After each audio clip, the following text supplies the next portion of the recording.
जय माता दी। जय श्री राधे कृष्ण। आप सभी का आपके अपने YouTube channel VK Mishra present में बहुत बहुत स्वागत है। आइए आज आप सब सुनेंगे नवरात्रि के तीसरे दिन श्री दुर्गा सप्तशती चौथे अध्याय की कथा। जो भी भक्त सच्ची श्रद्धा के साथ नियम और निष्ठा के साथ नवरात्रि का व्रत धारण करते हैं, नवरात्रि में 9 दिनों तक माता दुर्गा के 9 स्वरूपों का पूजन करते हैं, इस दौरान दुर्गा सप्तशती का पाठ करते हैं या श्रवण करते हैं, इससे माता दुर्गा अपने भक्तों पर अति प्रसन्न होती हैं तथा अपने भक्तों के सभी प्रकार के मनोरथ को सिद्ध कर देती हैं। तो आइए सुनते हैं श्री दुर्गा सप्तशती चौथे अध्याय की कथा। तो बोलिए प्रेम से दुर्गा माता की जय, नव दुर्गा देवी की जय। ऋषि बोले, अत्यंत पराक्रमी उस दुरात्मा महिष के एवं उसकी सेना के देवी द्वारा मारे जाने पर इंद्रादिक देवतागण अपनी वाणियों द्वारा देवी जी की स्तुति करने लगे। जिस देवी जी ने अपनी शक्ति से सारे जगत को व्याप्त कर लिया है, जिसका स्वरूप सभी देवताओं की शक्तियों का समूह है, सभी देवता एवं महर्षि जिसकी पूजा किया करते हैं, उस अंबिका देवी को हम प्रणाम करते हैं।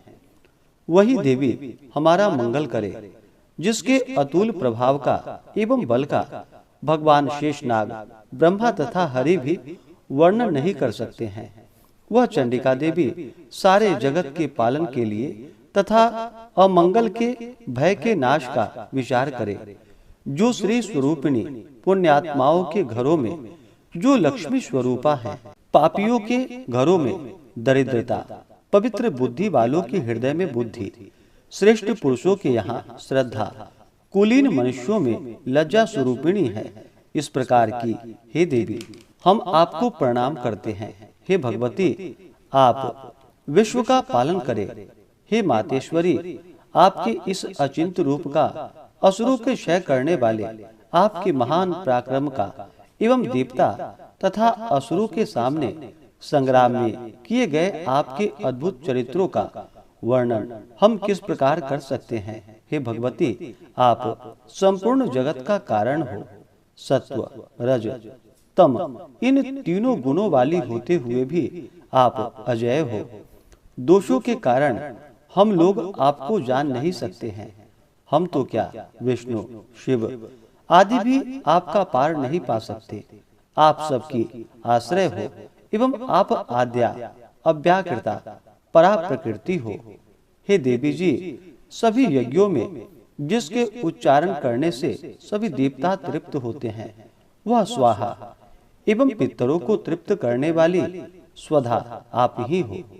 मोक्ष का कारण अचिंत महाव्रत स्वरूप हो। आप संपूर्ण दोषों से रहित, सभी इंद्रियों को वश में करने वाले, तत्व को ही सार जानने वाले मोक्षार्थी मुनिजन जिसका अभ्यास करते हैं, वह भगवती परा विद्या आप हो। शब्द स्वरूपा हो, परम पवित्र ऋग्वेद, यजुर्वेद एवं मनोहर उद्गीत के पदों के पाठ से युक्त सामवेद का आप आधार हो। वेद त्रयी देवी हो। शह ऐश्वर्यों से समस्त आप भगवती हो। सभी शास्त्रों के सार का ज्ञान कराने वाली हे देवी आप मेधा हो। दुर्गम संसार रूप सागर से पार उतारने वाली नौका, कैटभ के शत्रु विष्णु के वक्षा स्थल में निवास करने वाली आप लक्ष्मी स्वरूपा हो। एवं चंद्रमा को मस्तक पर धारण करने वाले भगवान शंकर के सम्मानित आप ही गौरी हो। यद्यपि आपका मुख स्वर्ण से भी उत्तम कांति से सुंदर तथा परिपूर्ण चंद्रमा के बिंब का अनुकरण करने वाली निर्मल मंद मुस्कान से शोभित है, तथापि इस प्रकार के चंद्रमुख को देखकर क्रोध से परिपूर्ण महिषासुर ने झट ही उस पर प्रहार कर दिया। यह एक अद्भुत बात है। उससे भी अतीव अद्भुत एवं विचित्र बात यह है कि जब वही मुख क्रोध से युक्त हो, उदय होते हुए चंद्रमा की भांति लाल लाल था, तनी हुई भौहें अति विकराल थी। ऐसा देखकर महिषासुर ने अपने प्राण तुरंत नहीं छोड़ दिए। भला कौन होगा जो क्रोधी यमराज को देखकर भी जीवित रह सके। हे देवी जी, आप प्रसन्न हो। आपकी प्रसन्नता से जगत का अभ्युदय होता है और क्रोध भर जाने पर से आप तत्काल ही कितने कुलों का नाश कर डालती हैं।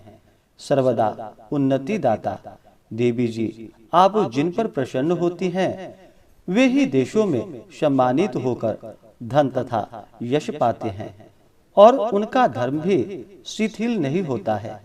आपकी कृपा द्वारा ही पुण्यात्मा पुरुष धर्म संबंधी कार्य प्रतिदिन किया करते हैं।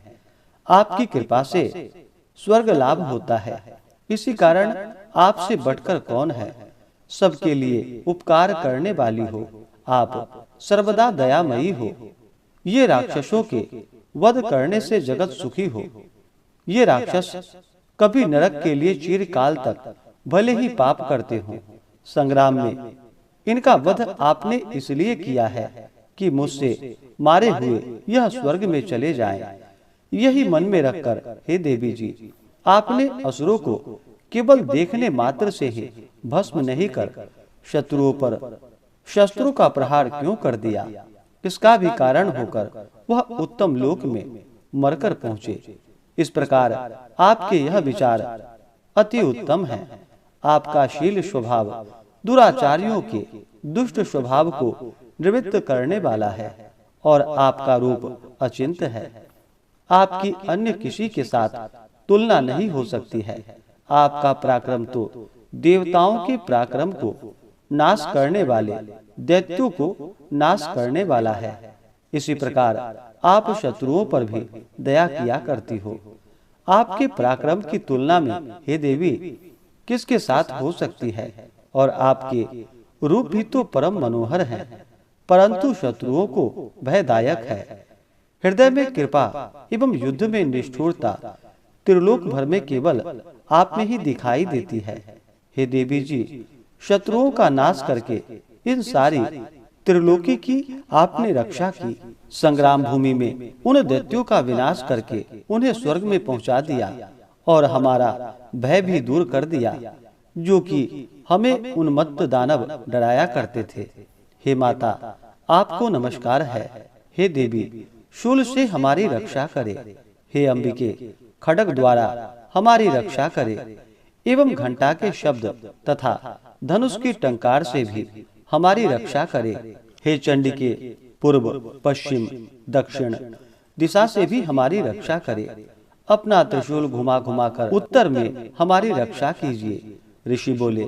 इस प्रकार देवी की देवताओं ने स्तुति की और नंदन वन में उत्पन्न हुए फूलों तथा गंध चंदन आदि से जगत की माता की पूजा की। सभी देवताओं ने भक्ति पूर्वक दिव्य धूपों द्वारा देवी की अर्चना की।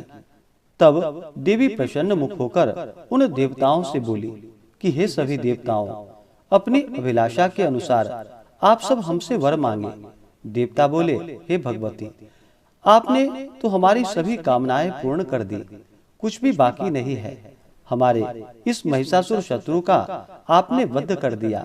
फिर भी यदि प्रसन्नता पूर्वक हमें वर देना ही चाहती हैं, तो हे माता, यह वर दीजिए। जब जब भी हम आपका स्मरण करें, तब तब हमारी बड़ी बड़ी आपत्तियों को दूर करे।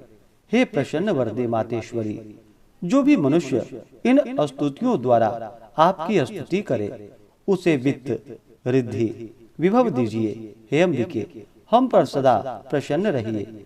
ऋषि बोले, हे राजन, जब देवताओं ने अपने तथा जगत के कारण के लिए इस प्रकार वर मांगा, तब उन्हें तथास्तु कहकर भद्रकाली अंतर्ध्यान हो गई। हे राजन, पूर्व काल में तीनों लोगों का हित चाहने वाली देवी का देवताओं के शरीर से जैसे प्राकट्य हुआ, वह सारी कथा मैंने कह सुनाई। इस प्रकार से श्री दुर्गा सप्तशती में चौथे अध्याय की कथा पूर्ण हुई। तो बोलिए प्रेम से माता दुर्गा की जय, नव दुर्गा देवी की जय, सर्व देवी देवता की जय। तो आशा करता हूँ कि यह जानकारी आपको अच्छा लगा हो। इसी प्रकार से ज्ञानवर्धक जानकारियाँ प्राप्त करते रहने के लिए, व्रत पूजा के बारे में जानने के लिए, कथा को सुनने के लिए चैनल पे अगर आप पहली बार आए हैं तो चैनल को लाल बटन दबा करके सब्सक्राइब करें, साथ में बेल आइकन घंटी को दबाएं ताकि आने वाली वीडियो का नोटिफिकेशन आपको समय से मिलता रहे। वीडियो को लाइक करें, शेयर करें। सुखी रहें और स्वस्थ रहें। जय श्री राधे कृष्ण। धन्यवाद।